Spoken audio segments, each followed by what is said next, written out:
What is going on, crypto family? This is your boy Random Arts coming with a quick video. And on this video, guys, we're going to be talking about the players in crypto.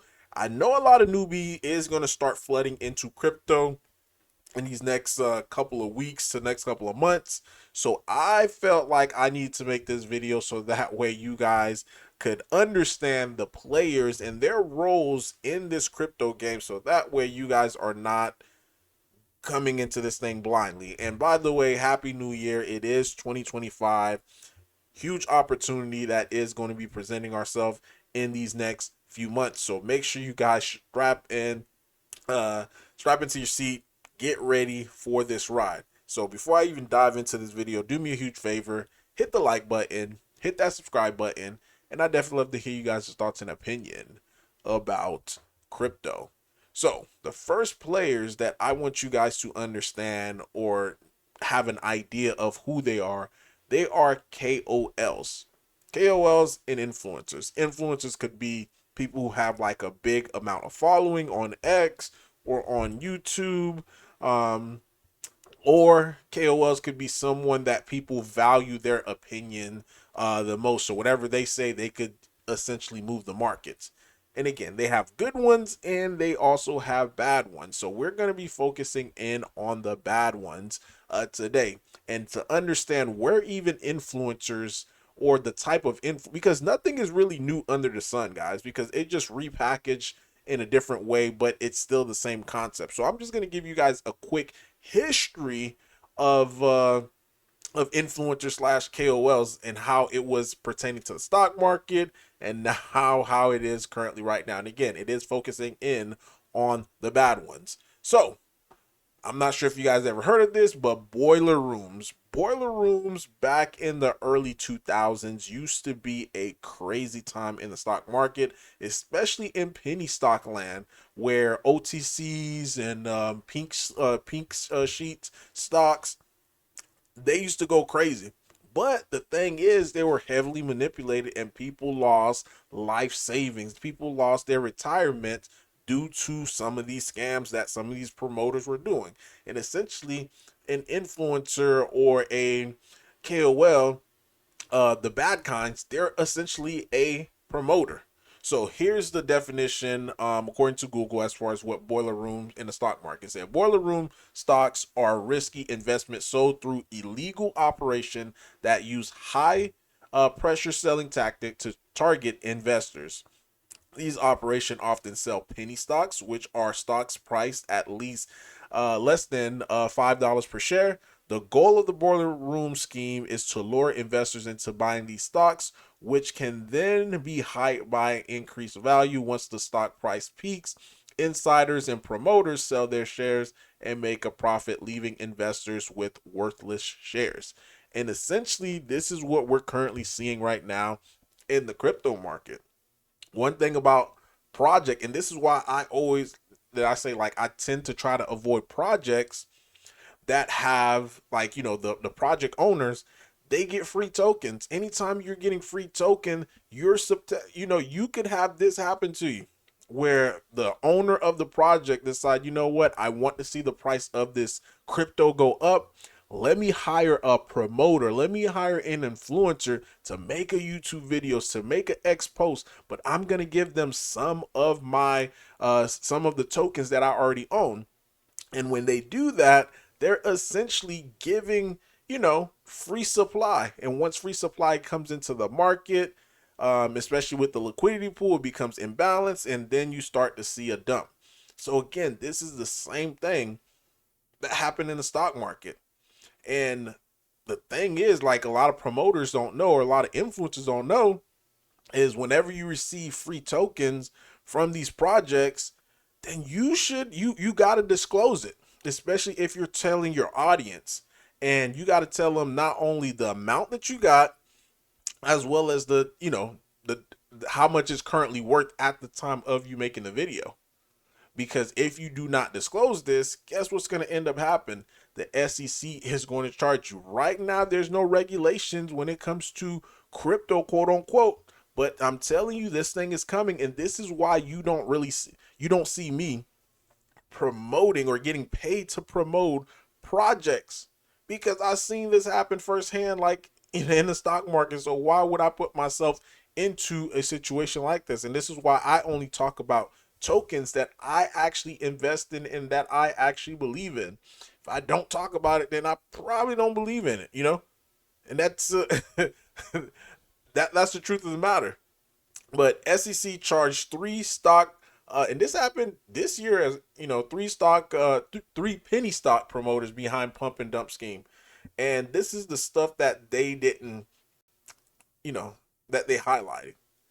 They also failed to fully disclose in their newsletter, because this is what they used to do. Well, this is what they still do. In their newsletter, the amount of compensation they will receive for promoting the stock. So I see a lot of promoters. I see a lot of influencers. They're getting paid to promote these tokens, but they are not disclosing how much they're getting paid by. And again, since they have a huge amount of followings, guess who the SEC is going to go after? It's going to be them. You know, so if you are an influencer and you're watching this video, you stumble upon my video, make sure if you are taking money from these crypto projects, you disclose to your audience how much you are getting paid in it. Because at that point in time, then it's going to be fair game, because now your audience know how much you're getting paid for it and how much you got paid for it, etc., etc. Um, and just to even just show you like how it used to be broken down back in the day. So before, it was like mailers. They used to send out mailers in the mail. So you have a promoter right here, you have a stock exec right here, and they own all these shares. And of course, they'll go to the promoter, because the promoter in itself, they have a huge following.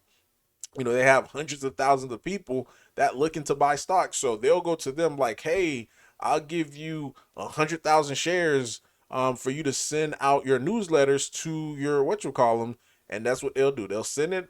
Then the stock will start going up. Then as soon as it start going up, since they're getting paid a service, and the only way that they could get paid, you know, to really cash out from their service is by selling. And they're essentially selling on their holders. And this is what we see.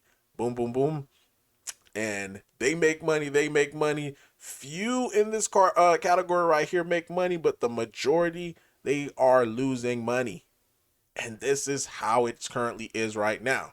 Right now, you have token holder or token creator have X amount of coins, going to a Twitter influencer or YouTuber saying, "Hey, make a video about my project," you know, and they give them the coin.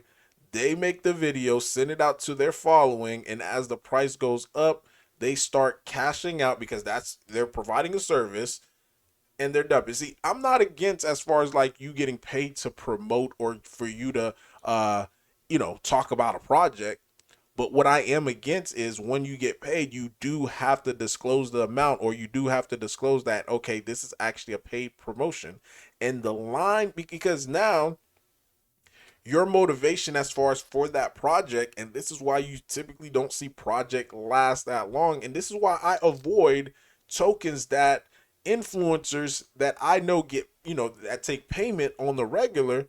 I avoid their tokens that they talk about, because the end result tend to be the same. And if they so happen to get a good one and it goes parabolic, so be it. I'd rather miss it, because one thing about it, a lot of you guys, you do not have the amount of capital to keep going into these plays that some of these promoters are talking about. And if they keep talking about different plays and you keep losing, then guess what's going to happen? You're going to miss out on the bull run chasing these promoters plays, and where you could have just find a very good meme token, and boom, you could have made tons and tons of money. So right now, if you go on YouTube, you type in meme coin, all of these are considered different promoters, guys. Some are paid, some actually just do it because they like it. And again, I always got to reference, back to myself. The reason why I talk about different the meme coins that I talk about is because I actually like it and I actually do believe into it. And this is why you don't see me hop around talking about different meme tokens, all this and that, because there's not a lot of meme token that are going to last. It's going to have an initial pump, And I only try to bring stuff that I believe in. Not only do I believe in, but I feel like it's not going to have a huge melt up on the way up where you're going to be able to miss out. It's going to give you opportunity just to be able to build into a position. And this is what we're currently seeing right now with the Roaring Kitty. It's an actual token. Now, these are some of the ones. And then again, it's not no shot to any influencer out there, anything like that. But I really want you guys to be able to see the results, because a lot of people do not track their trades. They don't see what's winning, what's losing in the market, or what these influencers are talking about. And these are just some of the stuff that popped up in my timeline that I just remember. You have this Gian The Cat, right? Look at the chart now. Like, you could see that this thing is not natural. There's nothing. I mean, you could make an argument, and of course, like any token can recover. And I'm not saying because a YouTuber or influencer got paid for the token, it's automatically gonna fail. That's not what I'm saying, because nothing is 100% in any direction, success or failing. But the odds are definitely heavily in the not succeeding part, due to the fact that if they're getting paid and these people who's behind it, they're giving them tokens, then more likely, guys, they're gonna keep dumping. And again, I told you guys like what these tokens need in order for them to survive, right? They have to have that overhead. And if their token is not performing well, then more likely it's just gonna go to slow death. And this is what this may be happening for this. And again, the team could turn it around. I'm not saying it's 100% dead. The team could turn it around. Things could happen. We are going into a bull run, so things could revive. Again, so many different things. So this is one. Just look at the chart. Now, this one, I saw an influencer talking about it as well too.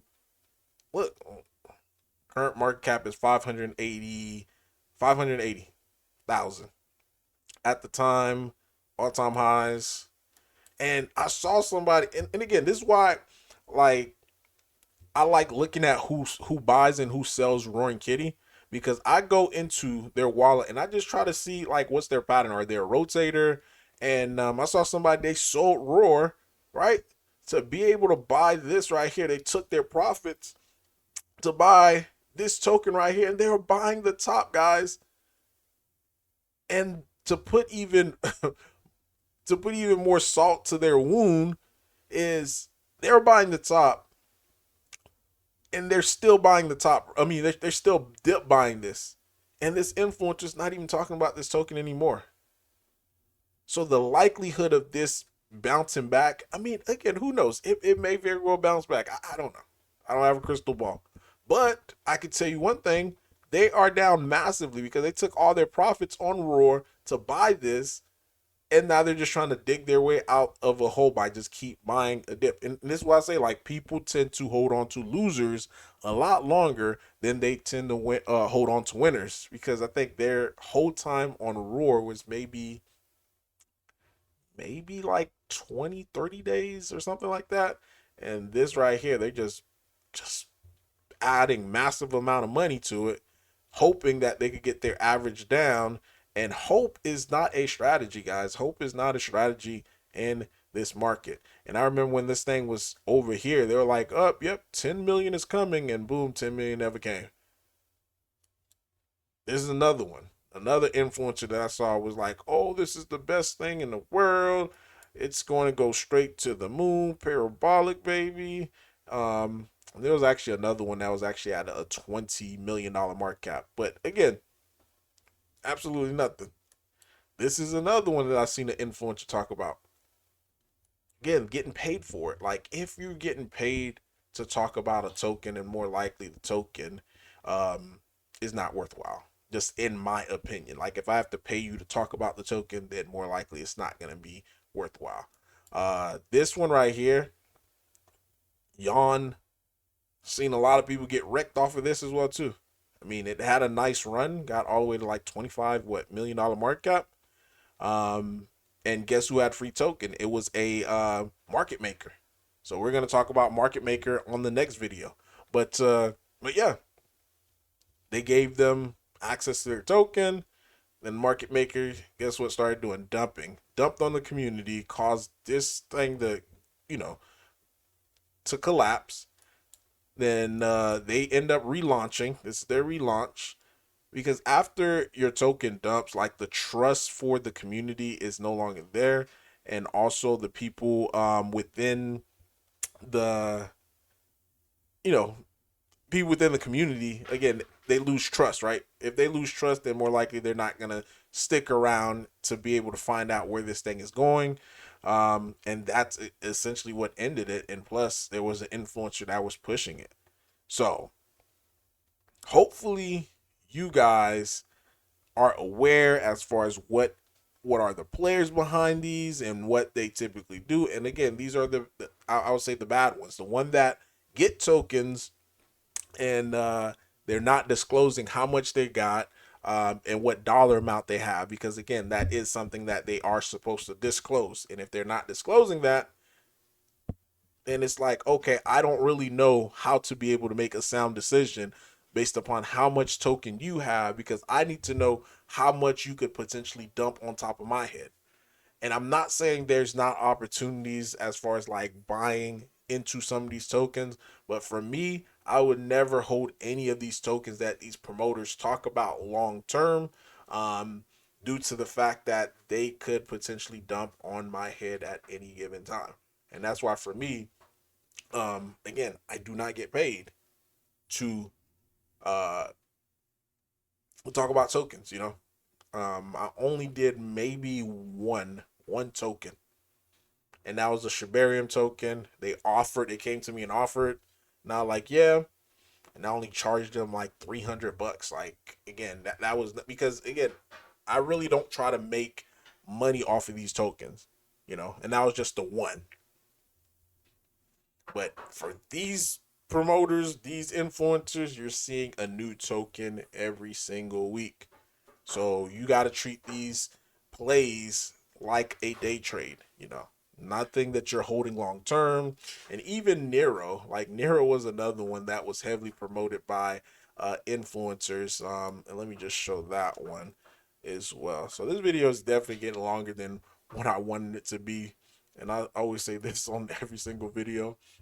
But yeah, $41 million market cap, heavily promoted by so many different influencers. So again, influencers do not make, they'll get the token to pump, but the long lasting or the success of the token is not going to be in the hands of the influencer, because or else all these influencers that have hundreds of thousands of followers should have had this token go all the way to the moon. But instead, look where the token is currently at. Like, majority of the people who bought this token are down. Like, majority. But let me know in the comment section if you are rocking with me. I want to see everyone who watched this video all the way to the end. So in the comment, hashtag promoter. Let me see who watched this video all the way to the end by leaving that comment there. Random Arts guys signing off. Peace.